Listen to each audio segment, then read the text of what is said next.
서로 인사하십니다. 주의 이름으로 사랑합니다. 사랑합니다. 할렐루야.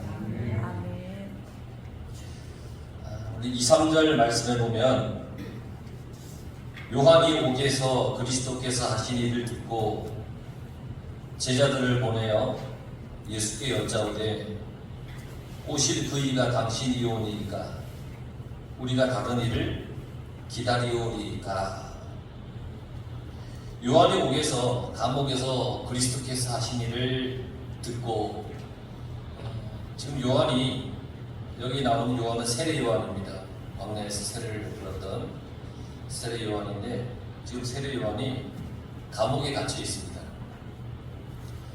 세례 요한은 사가랴와 엘리사벳이라는 사람 사이에서 태어난 사람인데 엘리사벳이 아이를 갖지 못하고 나이가 많았는데 하나님의 은혜로 아이를 낳게 되었습니다.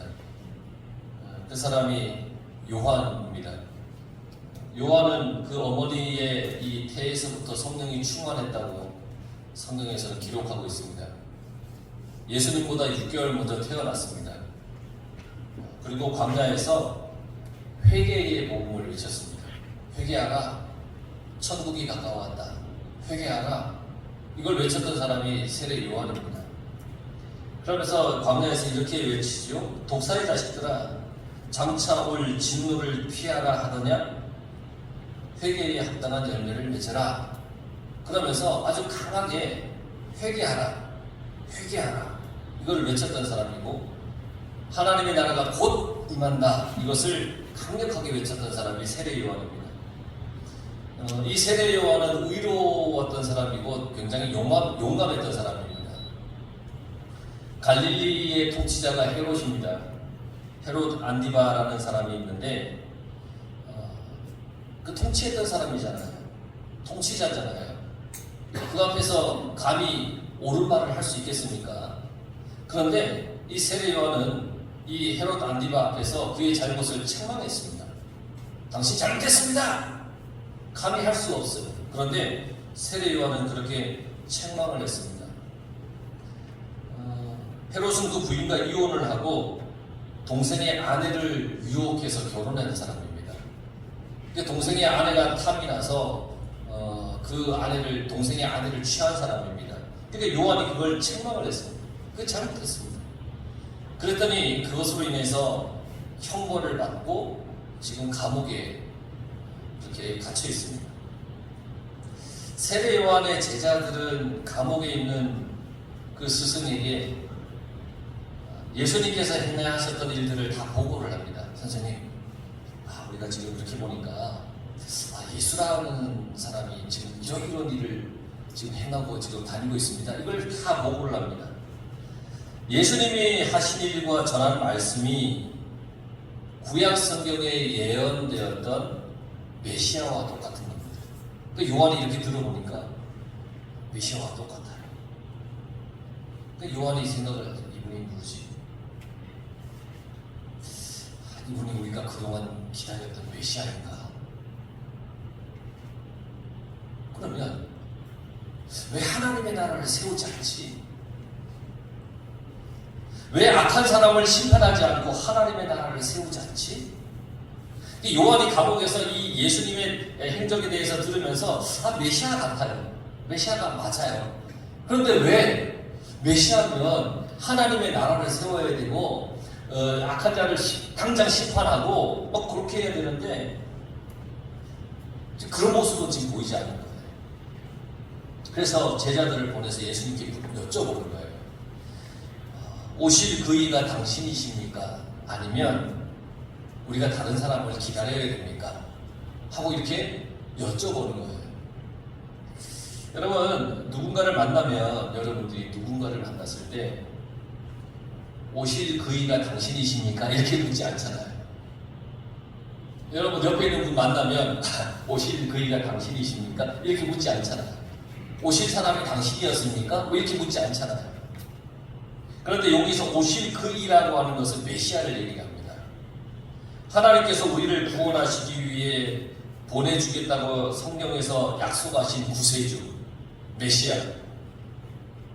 이사야 9장 6절에 보면 한 아기가 우리에게서 낳고 한 아들을 우리에게 주신 바 되었는데 그의 어깨에는 정사를 메었고 그의 이름은 기묘자라 모사라 전능하신 하나님이라 영존하시는 아버지라 평강의 왕이라 할 것입니다.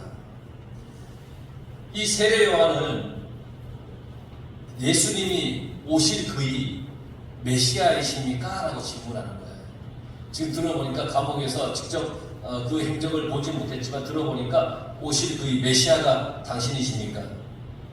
세례 요한은 예수님에 대한 기대가 있었습니다. 들어보니까 메시아예요. 기대가 있었는데 어떤 기대를 가지고 있었냐면 심판자. 이 세례 요한은 그런 마음을, 그런 신앙을 가지고 있었던 사람이에요. 당장 악한 것은 심판받고 하나님의 나라가 딱 이루어지는 거예요. 그러니까 예수님을 기대하고 있어요. 심판자로. 누가복음 3장 17절에 보면 손에 키를 들고 자기의 타작마당을 정하게 하사 알곡은 모아 곡간에 들이시고 쭉정이는 꺼지지 않는 불에 태우시리라. 요한이 기대했던 메시아는 심판을 몰고 올 메시아예요. 심판. 죄악된 세상을 심판하러 오시는 심판의 메시아. 그래서 심판이 임하기 전에 회개하라고 외친 거예요. 광야에서. 심판이 임하기 전에 회개하라. 요단강가에서 세례를 베풀 때 자기 앞에 나타난 예수님을 보고는 이분이 세상 죄를 지고 가는 하나님의 어린 양, 우리의 구세주로 오실 메시아구나. 심판자 메시아가 오셨으니 곧 이 세상의 모든 죄악과 타락한 권세들을 다 심판하겠구나. 그렇게 생각을 했습니다. 그런데 그런 기대가 지금 예수님의 사역 가운데 아직 이루어지지 않는 거예요. 그렇게 느껴지는 거예요. 자기가 자신이 기대했던 메시아는 심판자로 오셔야 되는데 예수님은 그러지 않으시는 거예요. 병자도 고치시고 절름발에도 걷게 하시고 뭐 여러 가지 기적을 행하시고 구약에 예언되었던 모든 메시아의 행적을 행하시는데 아직까지 무언가를 심판하지도 않고 뭐 벌하지도 않고 그러는 거예요. 그래서 요한은 예수님에 대한 의구심이 생기는 거예요. 지금 감금되어서 오랫동안 고난을 당하고 있습니다. 그러면서 조금씩 예수님이 메시아라고 하는 것에 대한 의심이 생기는 것이에요. 의심이잖아요. 세례 요한도 제자들도 그 예수님이 메시아인지에 대해서 이 확증을 받고 싶은 거예요. 예수님이 메시아였으면 좋겠는 거예요. 세례 요한은 자신의 생각이 확실한지를 알고 싶은 거예요. 예수님께 직접 물어보려고 그래서 제자들을 보냈던 거예요. 오실 그이가 당신이십니까? 아니면 우리가 다른 사람을 기다려야 됩니까? 그때 4절 5절에 예수님께서 대답하여 이르시되 너희가 가서 듣고 보는 것을 요한에게 알리되 맹인이 보며 못 걷는 사람이 걸으며 나병 환자가 깨끗함을 받으며 못 듣는 자가 들으며 죽은 자가 살아나며 가난한 자에게 복음이 전파된다 하라.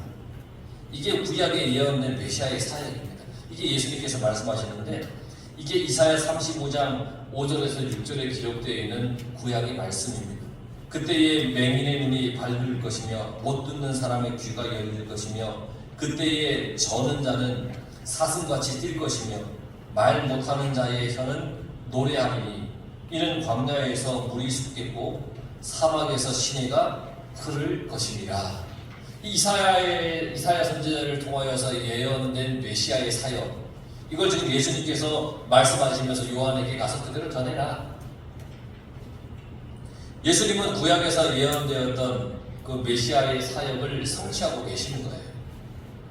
예수님은 이사야 선지자를 통해서 예언된 메시아의 사역이 지금 나를 통해서 성취되고 있어 라고 그렇게 말씀하고 계세요. 예수님이 이사야의 말씀을 인용한 것을 보면 이사야의 예언이 실현되었다는 뜻이에요. 나를 통해서 지금 실현되고 있다는 거예요. 자신이 메시아라고 하는 말씀이에요. 확답을 주시는 거예요. 내가 메시아다. 세례 요한이 기대하고 선포하던 그 메시아라는 거예요. 요한에게 대답을 해주었어요. 그러면서 예수님이 하시는 말씀이 6절에 누구든지 나로 말미암아 실족하지 아니하는 자는 복이 있도다 하시니라. 실족하다라고 하는 것은 걸려 넘어지는 겁니다. 내 발이 실수해서 걸려서 넘어지는 거예요. 이게 실족하는 거예요. 예수님에 대해서 의심하고 오해해서 걸려 넘어지는 것, 이게 실족하는 거예요. 나로 말미암아 실족하지 않은 사람이 복이 있다. 나에 대해서 오해하지 않고 믿는 사람이 복이 있다. 나의 말을 듣고 믿는 사람이 복이 있다. 나의 사역을 믿는 사람에게 복이 있다. 이 말씀을 하시는 거예요.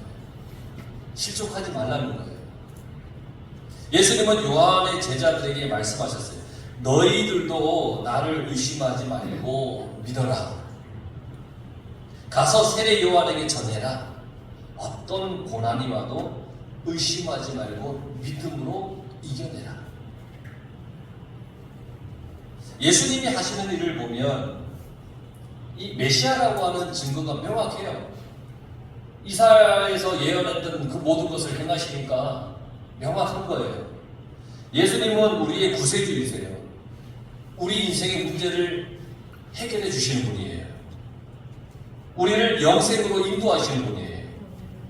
이거를 믿고 받아들이는 사람이 복된 사람이에요. 우리도 신앙생활을 하다가 실족할 때가 있어요.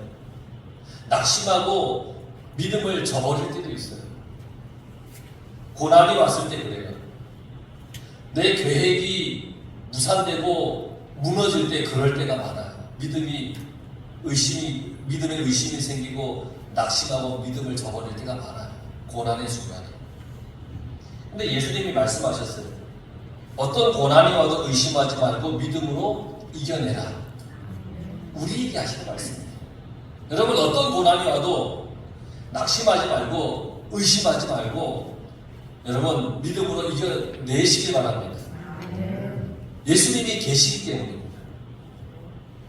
7, 8절 보면 그들이 떠나매 예수께서 무리에게 요한에 대하여 말씀하시되 너희가 무엇을 보려고 광야에 나갔더냐? 바람에 흔들리는 갈대냐? 그러면 너희가 무엇을 보려고 나갔더냐? 부드러운 옷 입은 사람이냐? 부드러운 옷을 입은 사람들은 왕궁에 있느니라. 요한의 제자들과 예수님의 대화를 옆에 있는 사람들이 들은 것 같아요.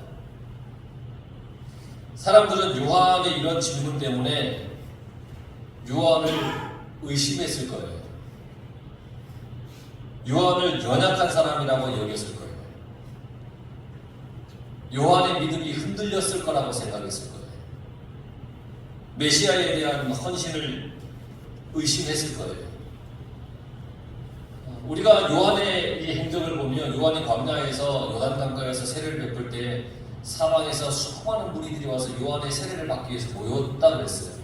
요한은 많은 사람들이 존경하는 사람이었어요. 그런데 예수님과 요한의 제자들의 대화를 이렇게 듣다 보니까 요한이 믿음이 없어 보이는 거예요. 되게 연약해 보이는 거예요. 그러나 예수님은 요한이 흔들리지 않았다라고 하는 것을 그들에게 말씀해 주시는데 요한을 변호하고 칭찬해 주세요. 지금 요한은 어디에 있어요?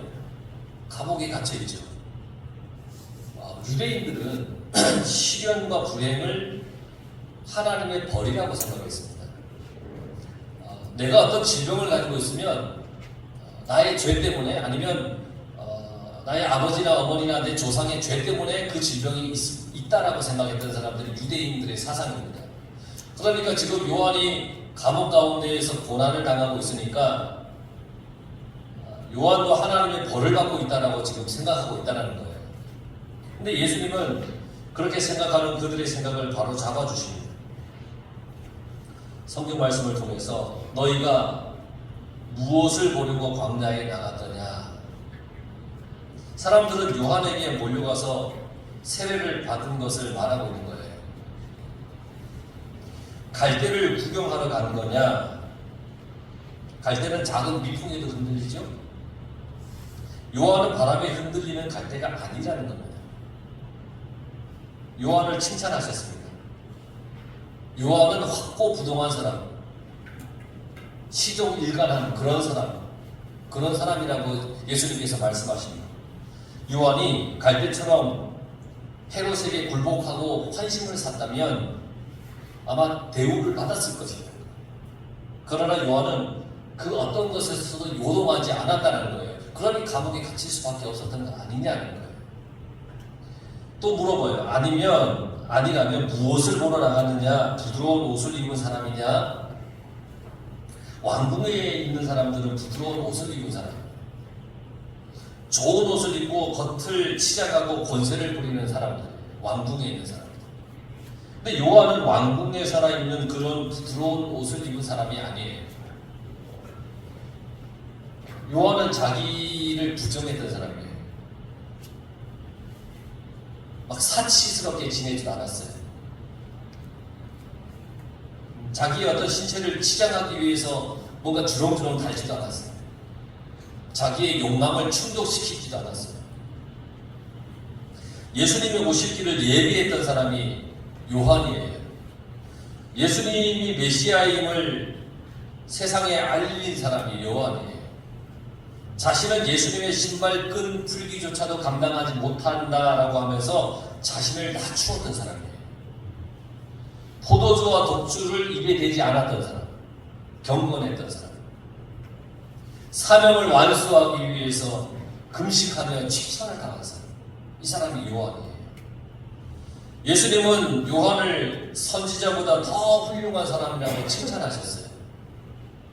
여자가 낳은 자 중에 요한보다 큰 자가 없다라고 하시면서 요한을 높여주셨어요.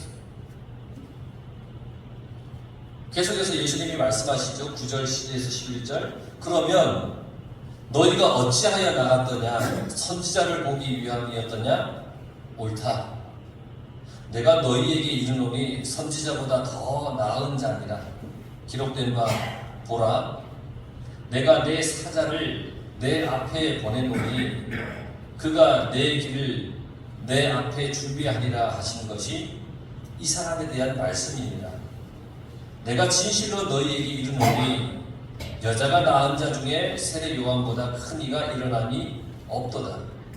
그러나 천국에서는 극히 작은 자라도 그보다 크니라. 이렇게 말씀하셨어요.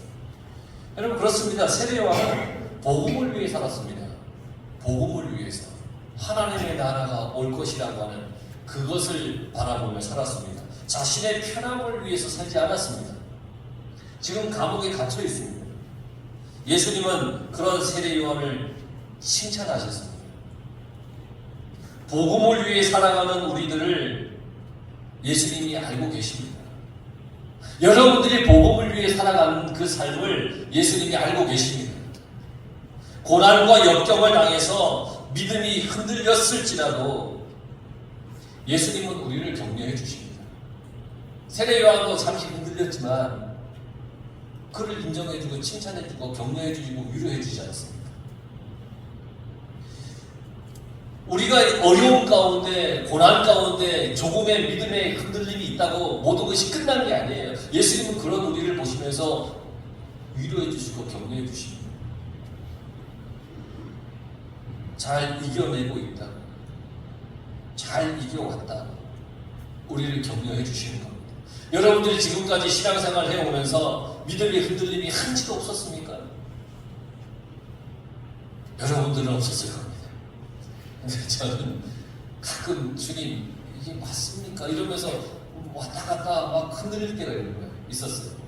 그런데 그때마다 주님이 모든 상황을 이겨내게 하시고 그리고는 고요한 가운데 말씀하시는 내 마음속에 야, 잘 이겨내왔어. 잘 견뎌왔어. 이러면서 칭찬해 주시고 이러면서 위로해 주시고 격려해 주시는 거예요. 주님은 늘 우리에게 그런 분이 있습니다. 여러분, 혹 내가 믿음이 흔들렸다 할지라도 낙심하지 마십시오. 같이 주님은 우리를 붙들어 주시고 격려해 주시는 분이십니다. 그러니 보십시오. 그러나 하나님 나라에서는 극히 작은 자라도 그보다 크리라 그랬습니다. 세례 요한보다 더 크고 복된 사람이 누구입니까? 바로 예수님을 영접하고 회개하고 구원받아서 하나님 나라에 들어간 사람입니다. 이 세상에는 세상적인 가치와 기준으로 사람을 평가하잖아요. 많이 가진 사람, 지위가 높은 사람을 큰 사람이라고 막 높다고 막 그렇게 추켜 세우지 않습니까? 그렇지만 어떻습니까? 천국에서는 그렇지 않다는 거예요. 천국에 들어가는 사람이 가장 크고 복된 사람이다. 여러분들이 천국에 들어가면 여러분들이 가장 크고 복된 사람인 거예요. 여러분 가장 크고 복된 사람이 되시길 바랍니다. 우리는 믿음을 지켜 천국에 들어가면 하나님이 야, 너가 가장 크고 복된 사람이야 칭찬해 주시면서 우리를 영접해 주신다는 거예요. 그러면서 주님이 말씀하세요. 16절에서 19절. 이 세대를 무엇으로 비유할까? 비유하건대 아이들이 장터에 앉아 제 동물을 불러 이르되 우리가 너희를 향하여 피리를 불어도 너희가 춤추지 않고 우리가 슬피 울어도 너희가 가슴을 치지 아니하였다 함과 같도다. 요한이 와서 먹지도 않고 마시지도 아니하매 그들이 말하기를 귀신이 들렸다 하더니 인자는 와서 먹고 마심에 말하기를 보라 먹기를 탐하고 포도주를 즐기는 사람이요 세리와 죄인의 친구로다 하니 지혜는 그 행한 일로 인하여 옳다함을 얻느니라. 그래서 말씀하셨습니다. 아이들이 장터에서 놀이를 합니다. 막 놀이를 해요. 그런데 피리를 불어도 춤을 추지 않아요. 막 즐겁게 피리를 부르는데 막 춤을 추고 즐거워야 되는데 그러지도 않아요. 슬피 울어도 서로 슬피 울어도 가슴을 치지 않는 아이들이 있는 거예요. 고집을 부리는 사람이에요. 자존심을 주장하는 사람. 자기들의 지위를 고수하기 위해서 낮아지기를 거부하는 사람. 회개하지 않는 사람. 예수님의 말씀을 거부하는 사람. 영적 감각이 무감각해진 사람. 이런 사람을 빗대어 말씀하시는 거예요. 여러분 피리를 불고 즐거우면 같이 막 춤추고 즐거워해야 되고 슬퍼서 막 울면 같이 가슴을 치며 통곡해야 되는데 그러지 않는다는 것은 체면 때문에 아니면 자기 고집 때문에 아니면 자기의 어떤 자존심 때문에 그러지 않는다는 거예요. 영적으로 무감각해 있는 거예요. 여러분 하나님의 은혜를 경험하고 하나님의 은혜가 내게 느껴지면 막 즐거워하고 기뻐하고 해야 되는데 그냥 그러지도 않고 막 그러는 거예요. 세례 요한이 먹지 않고 절지 않은 생각을 하는데 그걸 보고 뭐라고 얘기했냐면 귀신 들렸다라고 얘기했던 거예요. 여러분 절제하고 경건하게 살면 경건하는구나. 저렇게 절제하는구나. 그렇게 해야 되는데 저 귀신 들려서 저런다고 얘기를 했다는 거예요. 반면 예수님이 먹고 마세요. 그랬더니 세리와 죄인들과 같이 식사한다고 하면서 먹기를 탐한다 이러면서 막 비방을 하는 거예요. 이게 악한 세대라는 거예요. 악한 세대. 그러면서 이렇게 말씀하세요. 지혜는 그 행한 일로 인하여 옳다함을 얻느니라. 악한 세대에서 하나님의 말씀을 받아들이는 사람들을 하나님은 자녀로 삼아주십니다. 여러분 세상이 악해요. 지금 이 세상이 얼마나 악합니까? 뭐가 진리예요? 뭐가 참인지 막 서로 막 거짓을 남발하는 그런 이 시대 아닙니까? 악한 시대 아닙니까?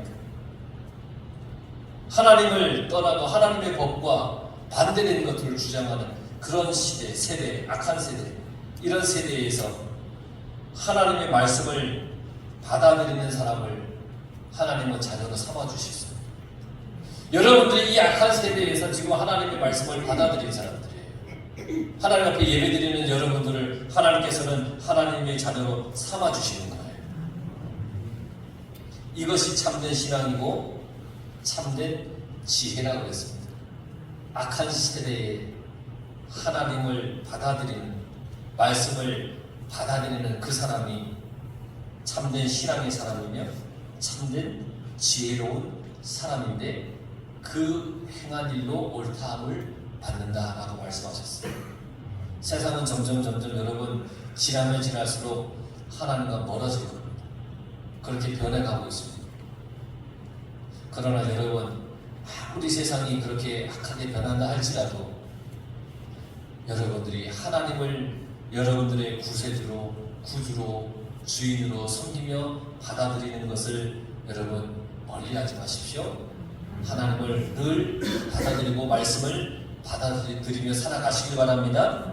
그게 지혜 있는 사람이며 여러분들의 그러한 일로 인하여서 하나님의 자녀가 되는 것이고 천국에 들어가는 것이고 천국에서 크고 복된 사람이라고 하나님께서 칭찬하시기 바랍니다.